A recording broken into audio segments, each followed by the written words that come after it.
জয় মা, জয় মা। দেশে অন্ধা কানুন সিনেমাটাও তো হয়েছে। তা একটা সময় ভারত পরাধীন ছিল। আমাদের শ্রদ্ধেয় দীনবন্ধু মিত্র নীলদর্পণ লিখেছিলেন, সেটাকে ব্যান্ড করা হয়েছিল। তা ইংরেজরা কেন ব্যান্ড করেছিল সেটা তো বোঝাই গেল। নীলকররা নীলকর নীলকর সাহেবরা যেরকমভাবে অত্যাচার করেছে সেটা মানুষ জেনে ফেলছে, তাদের এত রাগ, তাই তারা বন্ধ করেছিল। মানুষকে জানতে দেবে না, আর তখন তারা রাজত্ব করছিল, সেটাই ছিল আইন। তা আমাদের দেশের বিপ্লবীরা সে আইন মানেননি, কারণ সেটা অন্যায় ছিল, সে আইনটা মানা যায় না। অর্থাৎ রাজা যে আইন করে সেটা যে সবসময় মানা যায় না, এটা ইতিহাস বারবার বলছে। অথচ তারা বারবার বলে বড় বড় কথা, আইন অমান্য করেছে, এত বড় সাহস ইত্যাদি। তা শয়তানরা শয়তানি আইন করবে আর সে আইন বারবার ভাঙা হবে, এটাই তো নিয়ম। কৃষ্ণ কংসের চুলের মুঠি ধরে মেরেছিলেন, কংস ছিলেন রাজা, তাহলে রাজদ্রোহ হতো ওটা। তা না হলে তো কংসের বধ হতো না, বদমাইশি থামতো না। তা আমাদের দেশে পুলিশ ঘুষ খায় ইত্যাদি হয়, সেগুলো মানুষ ভাইরাল করার চেষ্টা করে। ভাইরাল করে, কত লুকিয়ে চুরিয়ে করতে হয়, কত অত্যাচারিত হতে হয়, ফোন কেড়ে নেয়, সর্বনাশ করে দেয়। তা আমাদের দেশের বিপ্লবীদের ইংরেজরা কম অত্যাচার করে করে মেরেছে? ফাঁসি তো দিয়েইছে, গুলি করে তো মেরেইছে, কীরকম করে লাথি মেরে ইত্যাদি করে, মানে বর্বরের মতন অত্যাচার করে মেরেছে। তা আমাদের দেশের পুলিশগুলো এই যে এইভাবে অত্যাচার করছে, কেন এরকম আইন থাকবে যে মোবাইল নিয়ে থানায় ঢোকা যাবে না? ওদের ভয়টা কিসের? ওরা অপরাধী বলেই ওদের ভয়। তা অন্ধকানুন সিনেমাটায় দেখিয়েছে জজ সাহেবও ঘুষ খাচ্ছে, উকিলগুলো টাকার দিকে তাকিয়ে ন্যায় নীতির তোয়াক্কা না করে কীরকম করে অপরাধকে সমর্থন করেছে। এটা অন্ধকানুন সিনেমাতেও দেখিয়েছে, আখেরি রাস্তাতেও দেখিয়েছে। বিষয়গুলো তো সত্যি হচ্ছে। আরও একটা সিনেমা দেখেছিলাম, উত্তম কুমার, ছবি বিশ্বাস এনারা অভিনয় করেছিলেন। সেই উত্তম কুমার পরে উকিল হয়েছিলেন, সেটা দেখাচ্ছে। হ্যাঁ, ছবি বিশ্বাস বলছেন, আমার কতগুলো বছর, 18টা বছর না কতগুলো বছর ফিরিয়ে দাও, আমার অতগুলো বছর ফিরিয়ে দাও। তা আদালতের তো ক্ষমতা নেই আজ বছর, পুরনো বছর ফিরিয়ে নেওয়ার। তাহলে আদালত কোন অধিকারে ধুমধাম করে আগে শাস্তি দেয়? যার যেটার ক্ষমতা নেই সে সেটা করতে যায় কেন? তা আদালতের কেন এত অহংকার? কেন আদালত বলবে যে একজন মোবাইল নিয়ে আদালতে ঢুকবে না? কেন ভাইরাল হবে না যে কি বিচার হচ্ছে সেটা কেউ জানবে না?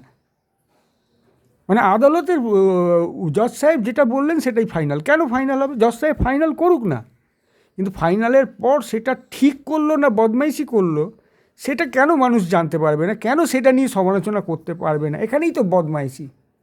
একটা বন্ধ ঘরের মধ্যে আদালত বসবে কেন?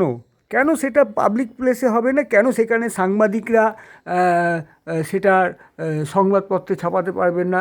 কেন সেটা টোটাল ভাইরাল হবে না? আমাদের দেশে লোকসভায়, বিধানসভায় যেগুলো হয় সেগুলো টোটালটা কী বলে, সংবাদপত্রে দেখানো হবে না কেন? তোমরা সেরকম আলোচনা করবে কেন? তোমরা গোপন মিটিং করো, সেটা লোকসভার আলোচনা হবে না। আমরা ক্যাবিনেট মন্ত্রীরা গোপন মিটিং করছি, সেটা উল্লেখ করে দাও যে গোপন মিটিং। এবার সেই মিটিংয়ে কী হচ্ছে লোকে জানতে পারবে না। কিন্তু যখন যেখানে লোকসভা হচ্ছে, অর্থাৎ সেখানে শাসক দল থাকবে, বিরোধী দলও থাকবে, সেইটা কেন গোপন হবে? সেটা টোটাল কেন লোকে জানবে না? হ্যাঁ, ভাইরাল হোক না, বিদেশিরা জানবে, আর বিদেশিরা জানুক, তাহলে বিদেশিরা জানবে না সেরকম ব্যাপারটা তোমরা গোপন মিটিংয়ে করে দাও। তোমার টোটাল লোকসভায় যেটা হবে ওপেন কেন হবে না? তোমাদের এই অধিকার তো মানুষ দিচ্ছে না, তোমরা জোর করে নিচ্ছ কী করে? তাহলে এটা গণতান্ত্রিক দেশ নয়। কারণ রাজতন্ত্রে এটা হয় না, রাজতন্ত্রে মানুষের অধিকার নেই জানার। তা একবার বলছো আমরা সবাই রাজা, আমাদের এই রাজার রাজত্বে, আরেকবার বলছো না তোমরাই রাজা। তাহলে কোনটা, গণতন্ত্র না রাজতন্ত্র? যদি হলো রাজতন্ত্র তাহলে আমরা হচ্ছি কুত্তা, আমাদের অধিকার নেই, তাহলে ঠিক আছে, আমরা কুত্তার মতনই লাত খাবো।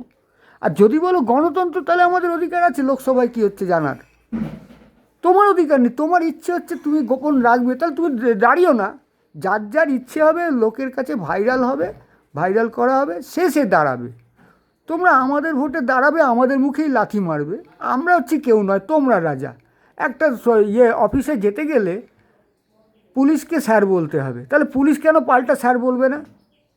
পুলিশ আমাদের স্যার, ঠিক আছে, তিনি ওই পদে বসে আছেন স্যার। আবার আমরা যে ভোট দিয়েছি আমরা সবাই রাজা, তাহলে আমরাও তো পাল্টা স্যার। যেমন আমরা একটা দোকানে যাই, সেই দোকানের মালিককে আমরা আপনি বলে কথা বলছি, আবার আমরা যেহেতু কাস্টমার, মালিকও কিন্তু আমাদের স্যার বলছে।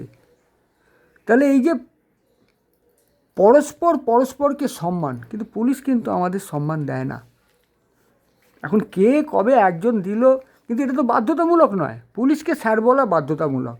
তো পুলিশ তো আমাদের স্যার বলবে না, অথচ পুলিশকে যদি স্যার বলাই বাধ্যতামূলক হয়, একজন বেশ ভালো রকম চাকরি বাকরি করে, ভালো রকম ব্যবসা করে, সে তো কই পুলিশকে স্যার বলছে না, অমুক বাবু বলছে, তখন তাহলে পুলিশ মেনে নিচ্ছে কেন? আইন একটা হোক। আসলে গরিবের জন্য একটাই আইন, গরিবের হচ্ছে লাত খাবে, গরিবের কিছু হবে না। আমি এখন মরতে চলেছি, জানি আমাকে ফাঁসিয়ে দিয়ে মেরে ফেললেও আমি মরেই গেছি, আমার সর্বনাশ হয়ে গেছে। সুতরাং আমি এখন মরতে চলেছি, আমি তো আর কিছু পাবো না।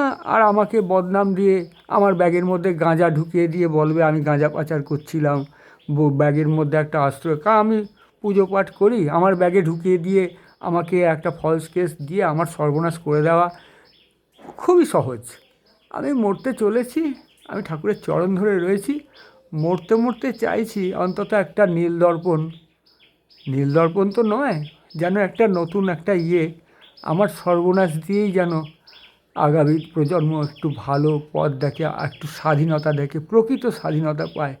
সেটা আমার সর্বনাশ দিয়েই না হয় হোক। শুভমস্তু।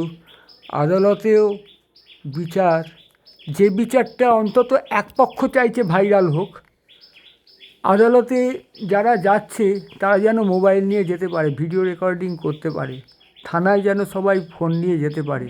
বিভিন্ন রকম ক্ষেত্রে বিভিন্ন, আমি মেসেঞ্জারেও পাচ্ছি যে আইনেও নাকি এই অধিকারগুলো কিছুটা আছে।